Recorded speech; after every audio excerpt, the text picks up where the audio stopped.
an individual says, I have to do this and that. And when I say to them, well, what if you stop doing it?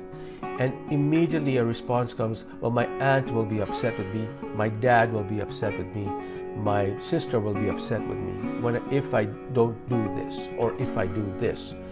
So that is an indication that you are not living the life you were meant to live. It's an indication that you are living a life that somebody else expects you to live from their vantage point. Sometimes they want you to live a life that they have never lived.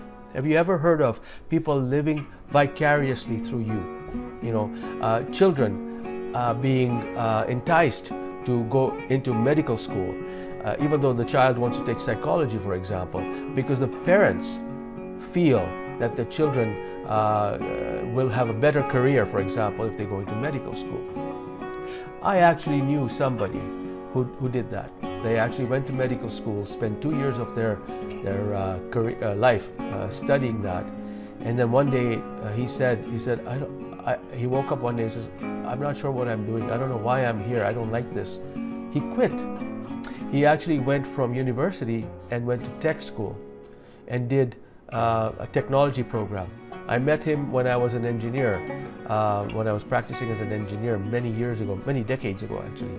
And I still remember this story because he said in 2 years he was completely, his spirit was broken.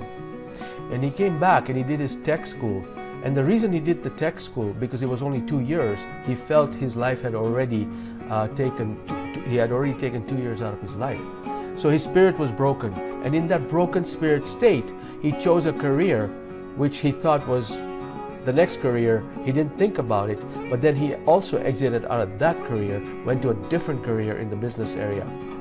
So when your spirit is broken, it's because you're doing something that you are not meant to be doing, because you have taken birth in this lifetime to really tap into your greatest talent. And there are people out there waiting for you to dispense with that talent.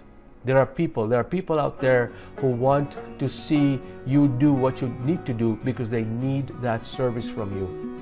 It doesn't matter what it is, but you have to first dig through it and find out what that is. So my counsel to you today is, whenever you're doing something that you feel is collapsing your spirit, ask yourself, what happens if I stop doing this?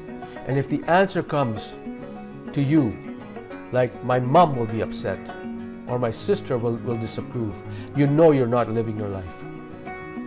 And if you ask yourself, what would happen if I stop doing this? And if the answer comes back, I would be really sad that I couldn't accomplish this, then pursue that path. You know, a friend of mine, a very wonderful friend of mine, once asked me, because I left my career as an engineer and I pursued this particular wonderful thing that I'm doing right now. And she said to me, what would you be doing if you weren't doing what you're doing now? And I said, I would have no reason to live. Those words came out of my mouth. I teared up, even thinking about not doing what I'm doing today. There was no other purpose in my life than to serve in this way. And that came very clear to me in that one response that immediately came in. And to me, I just found something beautiful in that wisdom, is that I really tapped into what I'm meant to be doing. Can you ask yourself these questions?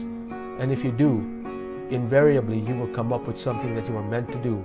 And if you tear up like I did when you ask yourself a question, if you weren't doing what you were doing right now, what would you be doing? And if you say, I can't imagine not doing this. This is my life.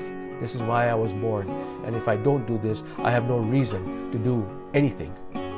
If you can do that, I congratulate you.